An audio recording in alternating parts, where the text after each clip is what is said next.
8 फेरों का 8वां वचन। स्वाति ने इसी साल शहर की कॉलेज से पढ़ाई पूरी की है और अब उसके लिए जगह जगह से रिश्ते आने लगे हैं।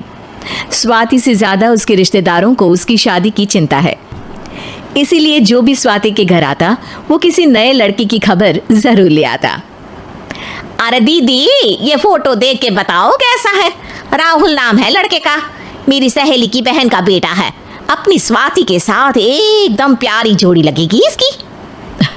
जरा दिखाना, फोटो तो बढ़िया लग रहा है।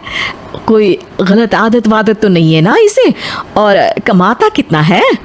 अरे कोई गलत आदत नहीं है दीदी, आप कहो तो एक मीटिंग करवा देती हूँ, फिर सब कुछ फाइनल कर लेना। हाँ हाँ, ये सही कह रही हो तुम।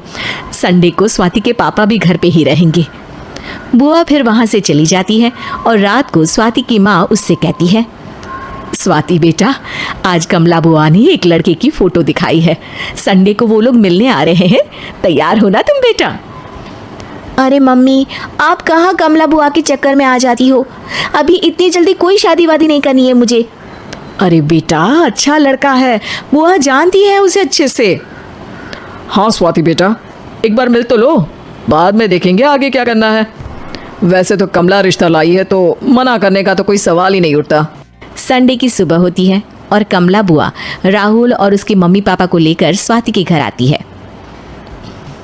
अरे आइए आइए भाभी, इसे अपना ही घर समझिए, इनसे मिलिए। ये मेरे भैया और ये मेरी भाभी है।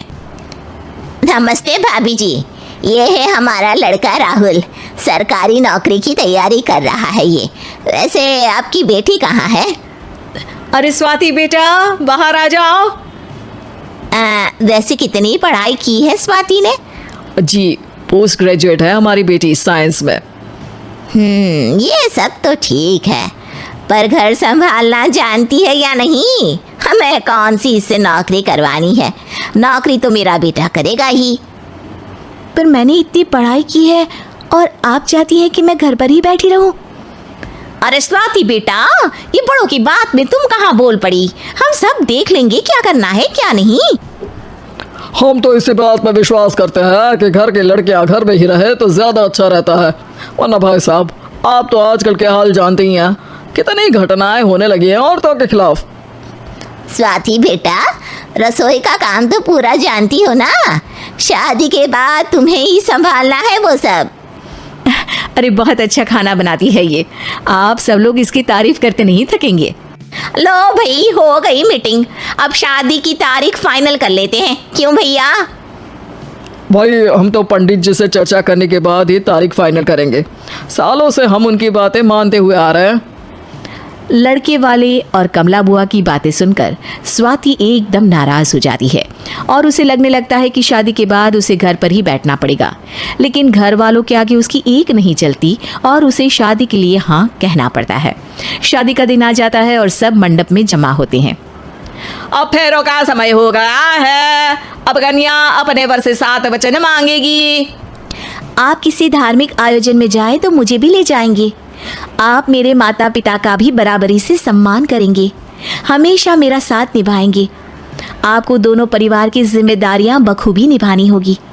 हर ज़रूरी बात में मेरी भी राय लेंगे। आप सभी गलत आदतों से दूर रहेंगे। आप मेरे अलावा किसी और औरत से कोई गलत संबंध नहीं बांधेंगे। ये 7 वचन पूरे हुए, वर क्या तुम्हें ये सारे वचन मंजूर है? जी हाँ पंडित जी, मैं सारे वचन अच्छी तरीके से निभाऊंगा। अरे वाह वाह, बढ़िया तरीके से सब काम संपन्न हो गया। तो इसी के साथ विवाह संपन्न हुआ और आज से ये दोनों पति पत्नी हुए। 1 मिनट पंडित जी, अभी एक वचन लेना बाकी है। अब कौन सा वचन है बेटा? मैं अब हमेशा के लिए किसी दूसरे घर में जाने वाली हूँ, तो पति के अलावा मैं अपने सास ससुर से भी एक वचन लेना चाहूँगी। अब कहो बेटी। मैं ये चाहती हूँ कि मुझ पर किसी बात की कोई पाबंदी नहीं लगाई जाएगी।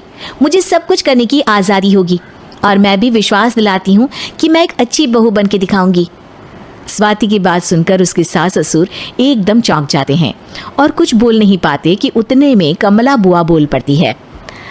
अरे बेटा, ये भी कोई कहने की बात है? रानी बन के रहोगी तुम तो। वचन देने से पहले सोच लीजिए क्योंकि शास्त्रों में वचन ना निभाने वालों के लिए नरक से भी बदतर सजा लिखी है। स्वाति की चालाकी से वहां मौजूद सब लोग प्रभावित हो जाते हैं और लोगों में बदनामी ना हो जाए, इस कारण स्वाति के सास ससुर को उसे वचन देना पड़ता है। और कैसी अपशकुन वाली बातें कर रहे हैं आप पंडित जी? हमें मंजूर है बेटा तुम्हारी शर्त। स्वाति अपनी समझदारी से अपनी बात अपने ससुराल वालों से मनवा लेती है और खुशी खुशी राहुल से शादी कर लेती है। अब से हर शादी में मैं खुद 8 वचन दिलवाऊंगा। ओम मंगलम मंगलम मंगलम।